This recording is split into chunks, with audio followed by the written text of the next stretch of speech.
just a second, and send. Hey everybody, it's me, Jacob. Sorry about that. Had to post about my favorite team. They're playing tonight, and they're gonna crush the competition. Crushed it. That's what my team's gonna do to your team. Oh yeah! Huh. Excuse me just a second.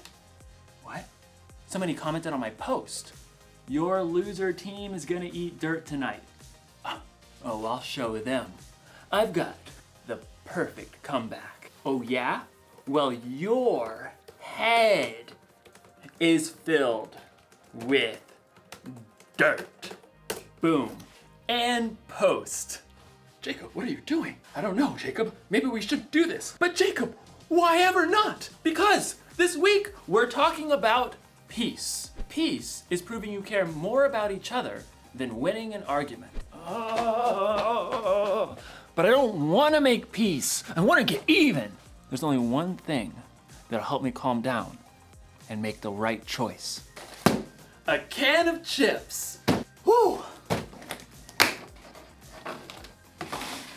Sometimes when you want to fight with someone, it's good to focus your mind on something else. So I'm going to focus on building a curvy chip bridge, which requires so much focus, I'll have no room to think about all the insults I could make online. In today's story, we're gonna see what a guy named Isaac did when he was insulted. I wonder if they made fun of his favorite sports team.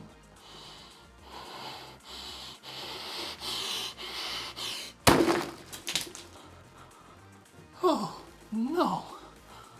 Guess I'm gonna need to focus a little bit more. I'd better start over. See you on the other side.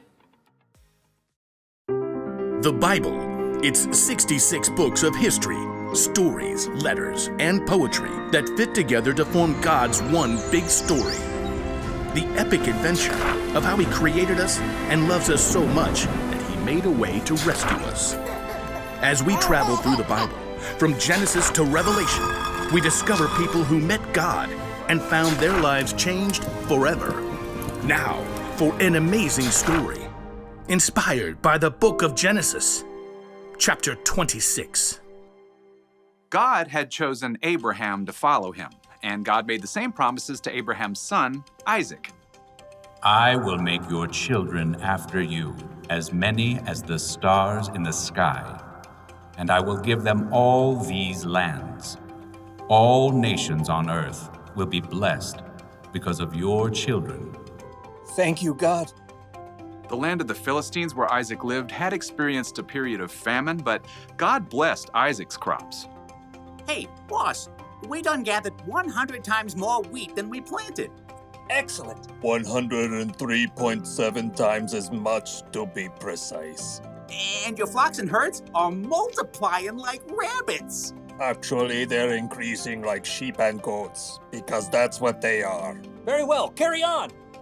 Unfortunately, the Philistines who lived nearby grew jealous of Isaac's success. They shoveled dirt into his wells, cutting off his water source. Excuse me? The king of the Philistines called for Isaac and issued a command. You have become too powerful. Move away from us. It wasn't fair. Isaac had plenty of men who could stand against the Philistines and fight, but he chose to keep his cool. All right, we'll move down to the Valley of Gerar. Isaac and his family packed up everything he owned. I knew I should have been saving all those Camel X delivery boxes. They moved on and made camp in the Valley of Gerar, where Abraham had lived many years before. Oh, all right, men. Let's open up those old wells my father dug. Isaac's servants immediately got to work, digging for water. Ooh-wee! It's hotter than a snake in a hog's back out here. My calculations of soil composition, we should hit water in precisely 2.6 seconds. Well, ain't that the bee's knees? Abraham's old wells filled with cool, clear water once again. The happy herds and flocks could drink their fill. That is, until the nearby Philistine herdsmen showed up. So kind of you to open up these wells for us. Step aside, the water's ours. Isaac's servants gaped at the Philistines. You got some nerve. These wells belong to Isaac by ancestral tradition and dint of hard labor. Whatever. We're taking the well. Oh yeah? We're gonna have to fight me for it. I believe the appropriate course of action is to flee. As Isaac's servants and the Philistine herdsmen faced off, Isaac himself arrived. Easy does it, fellas. There's plenty of land in this valley for everyone. We'll move along. But we can take them. Let's go. So Isaac and his family and his servants and his flocks all moved camp down the valley, and once again his servants set out to dig new wells. This is an exercise in futility. Yeah, well, I've been working out. My futility is really strong. Look here. The new wells also produced clean, clear, cool water, but it wasn't long before Philistine herdsmen arrived on the scene. Yes! Another day, another well for us. Why, I'll flatten you back to the flood. Step aside. Eek, save me. Once again, Isaac showed up.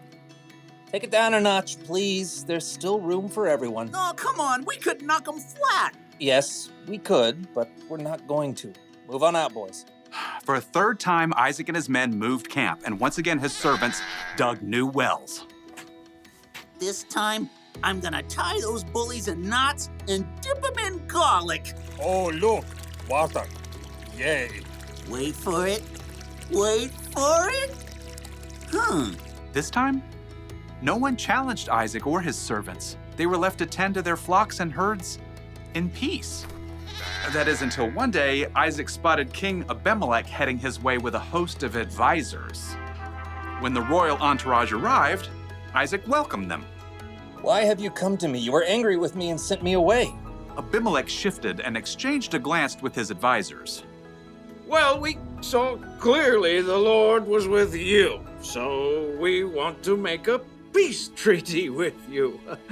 We always treated you well. We sent you away peacefully, and now the Lord has blessed you.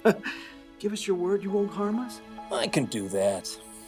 Isaac prepared a feast for the Philistines. Early the next morning, the men made an agreement to keep peace with each other. Then, the Philistines went on their way. Need a drink? Pretty good well right there by the road. Yep, even though Isaac had the power to win a fight, he had chosen to stay strong and walk away 3 times in a row. And God had blessed him with peace.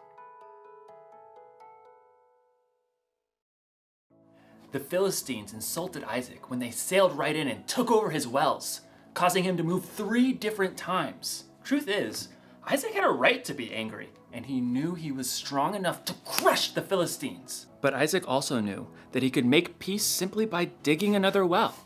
And in the end, the Philistines made a peace treaty with Isaac. Being strong doesn't mean you have to fight. And making peace doesn't make you weak. Think of Jesus. He was stronger than any of us, but he allowed himself to be arrested and put to death on a cross so he could make peace with all of us once and for all. You're not weak when you make peace. When you choose to hold your temper and stay calm instead of losing it, you show others how strong you really are. So here's the one thing to remember today. You can show you care about others by walking away from a fight. Don't get me wrong, there are definitely times to stand up for yourself and to stand up for other people. A grown-up you trust can help you know when. But sometimes, the best way to build a bridge to someone else is to walk away. Look at this. Ta-da! Isn't it a thing of beauty? See, building this helped me just calm down a bit. I don't even care about getting revenge. I just want to enjoy the game. Go team, go! Walk away, win! Yeah! Woo?